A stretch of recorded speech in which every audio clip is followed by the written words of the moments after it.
La Francia del siglo XVIII, analizada en su complejidad institucional, fiscal y estructural, revela con claridad las tensiones internas de un sistema que, aunque anclado en el legado del absolutismo clásico, mostraba crecientes signos de agotamiento.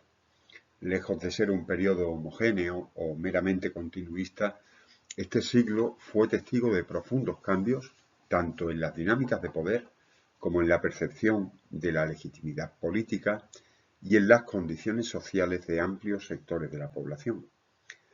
El aparente equilibrio del antiguo régimen disimulaba una fragilidad sistémica que se manifestaba a través de la ineficiencia administrativa, la injusticia fiscal, la incapacidad de reforma y un progresivo distanciamiento entre las élites dirigentes y las necesidades del reino.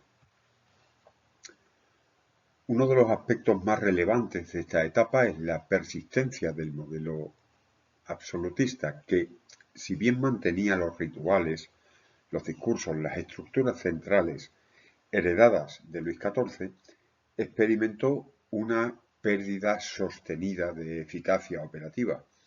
La autoridad del monarca ya no podía imponerse de manera incuestionada ni por la vía de la audiencia incondicional ni por la vía de la eficacia gubernativa. La centralización, que había sido el eje articulador del poder real, comenzó a mostrar fisuras significativas. Los parlamentos regionales se reafirmaban como núcleos de resistencia jurídica y política. Los cuerpos intermedios multiplicaban su capacidad de veto y las reformas, que requerían una acción ejecutiva firme, se estrellaban contra la lentitud burocrática y la fragmentación de competencias. En otras palabras, el absolutismo se convertía en una forma vacía, incapaz de sostener con coherencia su propio principio rector, la soberanía concentrada en la figura del rey. En ese contexto, la corte de Versalles, anteriormente el símbolo de la magnificencia y el control, empezó a ser vista como un espacio desconectado de la realidad nacional, encerrado en sus protocolos y ajeno a las urgencias del reino.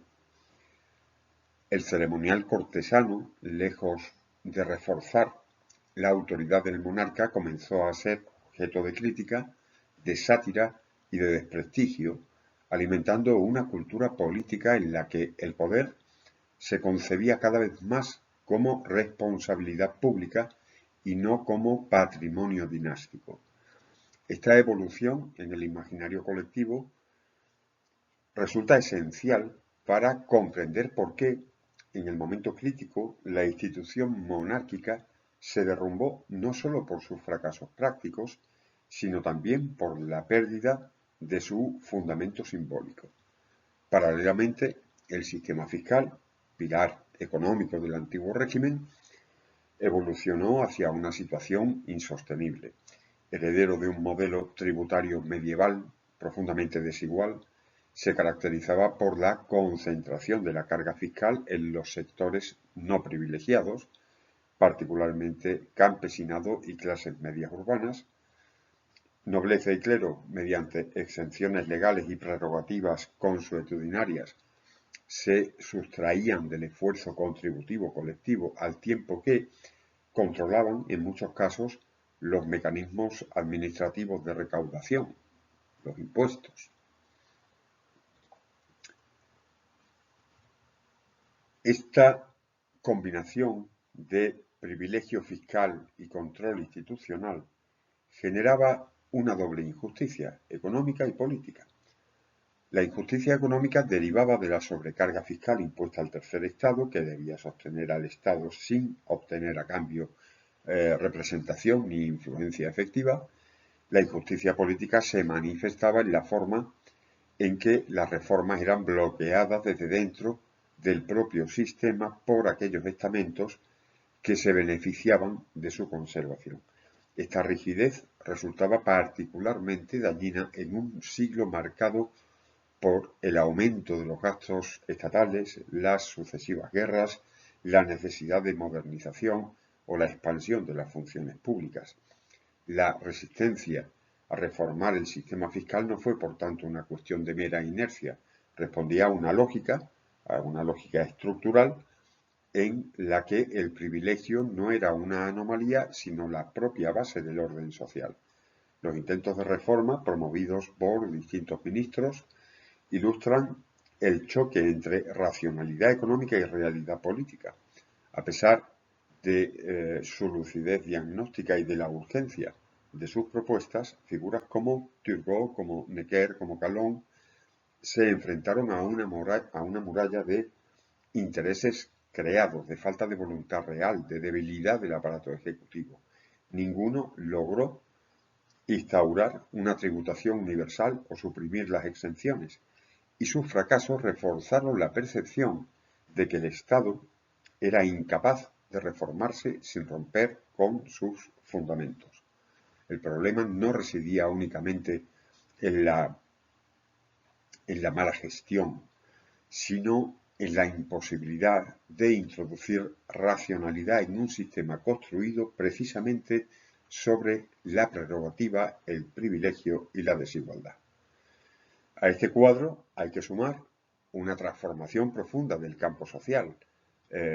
Las tensiones acumuladas en el cuerpo de la sociedad francesa durante décadas comenzaron a traducirse en malestar visible, desde la contestación de los gremios y de las corporaciones, pasando por la radicalización de sectores del mundo urbano, hasta los episodios de revueltas campesinas ante cargas fiscales y el hambre. La desigualdad, que había sido naturalizada durante siglos por el discurso religioso y la ideología estamental, comenzó a percibirse como ilegítima y como evitable. Y este cambio de percepción, alimentado por las ideas ilustradas y por la circulación de nuevas formas de expresión política, representa uno de los factores clave en la crisis del antiguo régimen. La crítica ya no era solo moral o coyuntural, era estructural. En este sentido hay que subrayar que la crisis del siglo XVIII no es únicamente económica o institucional, fue también una crisis de legitimidad. Las instituciones, las normas, las jerarquías sociales dejaban de ser reconocidas como naturales o como necesarias y comenzaron a ser cuestionadas por amplios sectores de la sociedad. La difusión de valores ilustrados, aunque desigual, selectiva, contribuyó también a limar, a erosionar la autoridad del pasado y a promover nuevas formas de pensar la soberanía, la representación o los derechos. El pensamiento político no se limitó a las élites, impregnó la cultura urbana, los círculos burgueses y parte del funcionariado medio. Así, el cuestionamiento del absolutismo no fue una rebelión sin ideas, sino la articulación de un nuevo paradigma político en gestación. La progresiva disociación entre estructura fiscal, legitimidad política y realidad social produjo una tensión irresoluble. La monarquía no era capaz de gobernar eficazmente sin acometer reformas que pusieran en cuestión el sistema estamental.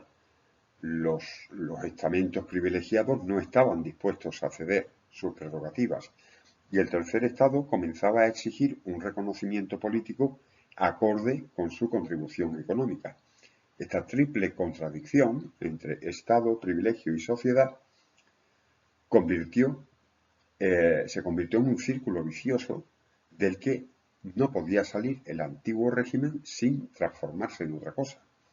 La convocatoria de los Estados Generales de 1789 no fue, por tanto, una anomalía improvisada, sino la manifestación de un sistema que ya no podía sostenerse en sus formas tradicionales. Todo este proceso debe ser entendido no como una sucesión de fallos aislados, sino más bien como una lógica de colapso interno. A lo largo de todo el siglo XVIII, el Estado francés fue agotando sus capacidades de acción dentro del marco normativo que lo había sostenido. Cada crisis puntual, guerras, sequías, revueltas, escándalos financieros, ponía en evidencia no solo debilidades operativas, sino fallas estructurales. Las respuestas del poder eran cada vez más lentas, ineficaces, contradictorias, mientras que la presión social y política se incrementaba. Esta dinámica acumulativa de fragilización del sistema explica por qué, llegado a un punto, ya no bastaba con reformas parciales ni con cambios de ministros. Se hacía necesaria una reconfiguración radical del poder. En resumen, el siglo XVIII francés se puede considerar la fase terminal del antiguo régimen, no porque desapareciera súbitamente, sino porque sus mecanismos internos dejaron de responder a las exigencias de un mundo que ya no era el mismo que el de los siglos anteriores. La articulación del absolutismo, el modelo fiscal basado en el privilegio, la organización social estamental habían alcanzado su límite histórico. La falta de adaptación, la acumulación de tensiones, la emergencia de nuevas expectativas sociales y políticas dieron lugar a una crisis sistémica de la que no se podía salir sin ruptura. Esta conclusión no pretende anunciar la revolución como un destino inevitable, pero sí establecer el diagnóstico de una estructura agotada. Francia, a finales del XVIII, no solo estaba en crisis, estaba cambiando. Y ese cambio, aún no codificado ni dirigido, se concretaría muy pronto en una de las transformaciones más profundas de la historia moderna. Comprender el agotamiento del absolutismo, las injusticias del sistema fiscal, la imposibilidad de reforma desde dentro, es el primer paso para entender la revolución que vendrá. Lo que el antiguo régimen ya no podía ofrecer era precisamente lo que una nueva generación empezaría a exigir: igualdad, libertad, representación, justicia fiscal. La ruptura no sería solo política, sería estructural, y su origen debe buscarse en este siglo de aparente estabilidad y de real descomposición.